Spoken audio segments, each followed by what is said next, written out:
بسم اللہ الرحمن الرحیم۔ السلام علیکم ورحمۃ اللہ وبرکاتہ۔ کلثوم بچپن سے ہی ایک سلجھی ہوئی لڑکی تھی۔ وہ مولوی صاحب کی اکلوتی بیٹی تھی۔ جب وہ جوان ہوئی تو اس کی خوبصورتی کے چرچے پورے گاؤں میں ہونے لگے۔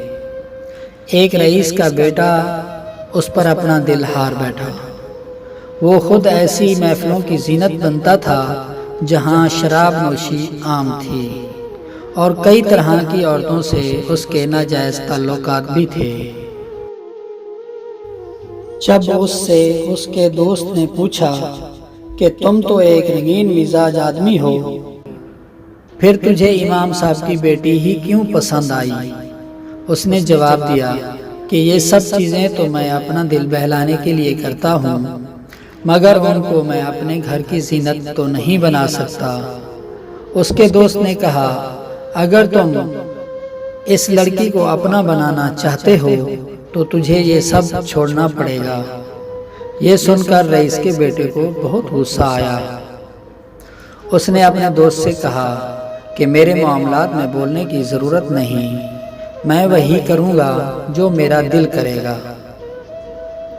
رئیس کا دوست اسی کے خرچے پر ہی پل رہا تھا۔ اس نے دل میں سوچا کہ یہ تو عقل کا اندھا ہے، اگر میں اسے ناراض کر بیٹھا تو میرا تو خرچہ پانی بند ہو جائے گا۔ اس نے رئیس کے بیٹے سے کہا، یار میں تو مذاق کر رہا تھا، تم بالکل ٹھیک بات کر رہے ہو۔ رئیس کے بیٹے نے اپنی ماں کو امام مسجد کے گھر بھیجا تاکہ وہ اس کے رشتے کی بات کر سکے۔ امام مسجد نے کہا، مجھے سوچنے کا وقت درکار ہے، میں اپنی بیٹی کی مرضی ضرور پوچھوں گا۔ مولوی صاحب اپنی بیٹی کے پاس آئے اور کہا کہ گاؤں کے رئیس کی بیوی اپنے بیٹے کے لیے ہمارے گھر آئی تھی، میں تم سے تمہاری مرضی پوچھنا چاہتا ہوں۔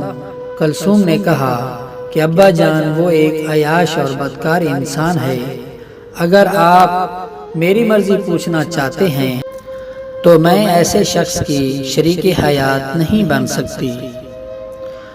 مولوی صاحب نے کہا کہ بیٹی، تم نے میرے دل کی بات کر ڈالی، مجھے بھی وہ آدمی پسند نہیں ہے، بس میں دیکھنا یہ چاہ رہا تھا کہ تم کون سا فیصلہ کرتی ہو۔ کچھ دن بعد رئیس کے بیٹے نے اپنی ماں کو دوبارہ مولوی صاحب کے گھر بھیجا۔ مولوی صاحب نے صاف انکار کر دیا۔ اس کی ماں واپس گھر لوٹ گئی اور اپنے بیٹے کو سب بتا دیا۔ رئیس کا بیٹا غصے سے پاگل ہو گیا۔ اس نے اپنی ماں سے کہا کہ اس لڑکی نے مجھے ٹھکرا کر بہت بڑی غلطی کر دی، میں اس کو زمانے میں ذلیل اور رسوا کر دوں گا۔ اس کی ماں نے اسے بہت سمجھایا کہ بیٹا، اگر تم ایک سلجھے ہوئے انسان ہوتے تو وہ لڑکی تجھے کسی صورت میں انکار نہ کرتی، ہمارے پاس مال و دولت بھی ہے، اچھا گھر بھی ہے، مگر ایک عورت مال و دولت اور گھر کو بعد میں دیکھتی ہے، پہلے وہ یہ چیز دیکھتی ہے کہ وہ آدمی کیسا ہے جو اس کا ہمسفر ہوگا۔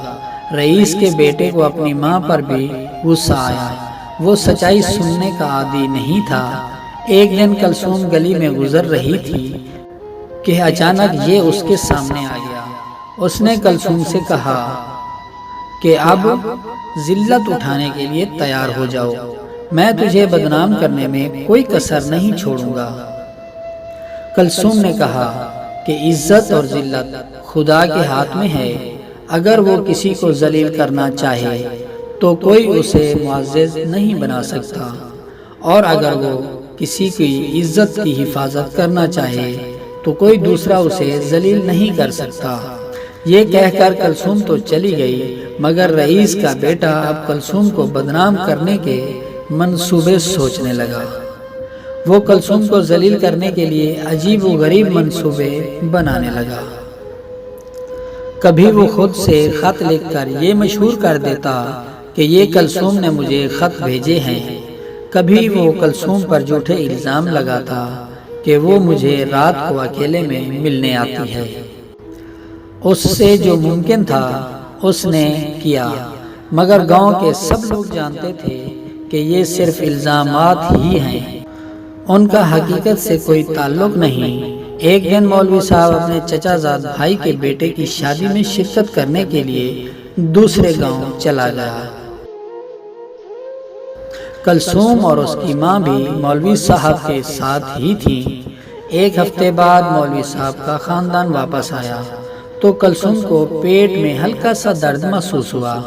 مولوی صاحب گاؤں کے ایک حکیم کے پاس گئے تو اس نے کچھ ادویات دے دی اور مولوی صاحب کو تسلی دی کہ اس کی بیٹی جلد ٹھیک ہو جائے گی۔ 5 مہینے بعد کلثوم کو دوبارہ درد ہوا۔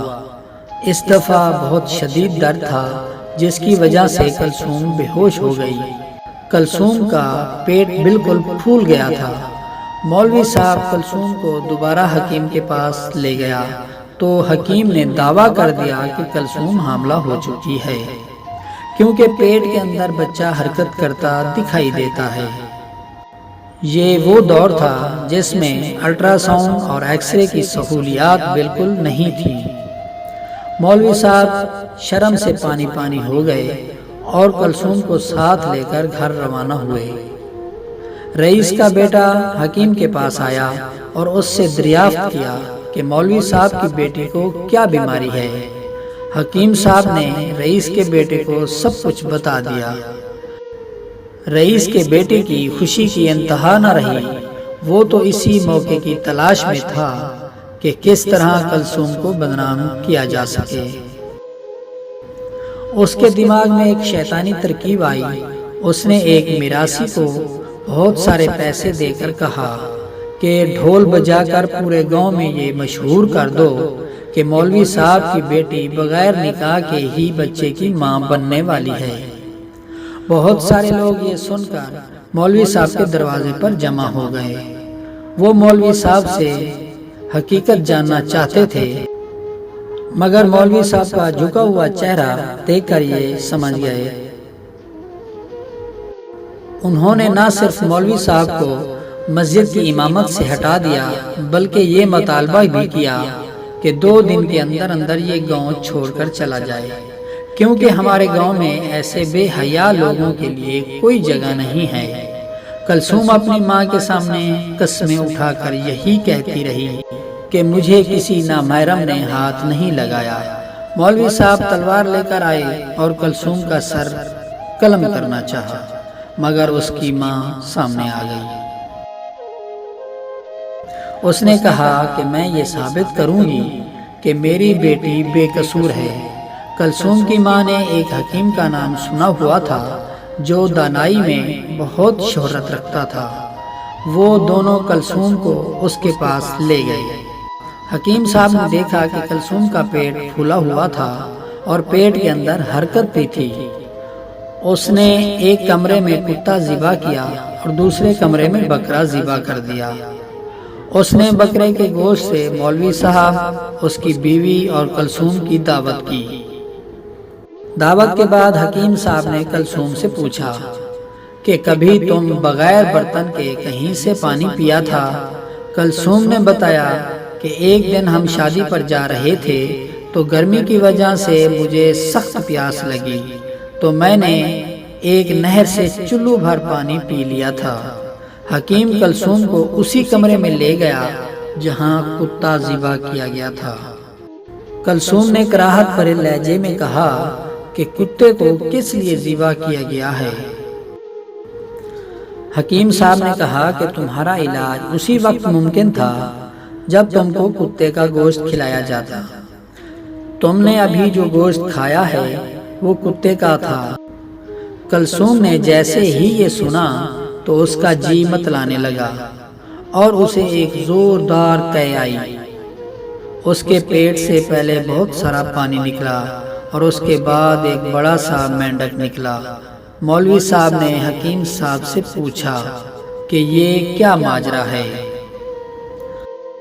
حکیم صاحب نے بتایا اس دن جب کلثوم نے نہر سے پانی پیا تھا تو اس پانی میں ایک چھوٹا سا مینڈک جو اس وقت ٹیٹ پول کی شکل میں تھا پیٹ میں چلا گیا۔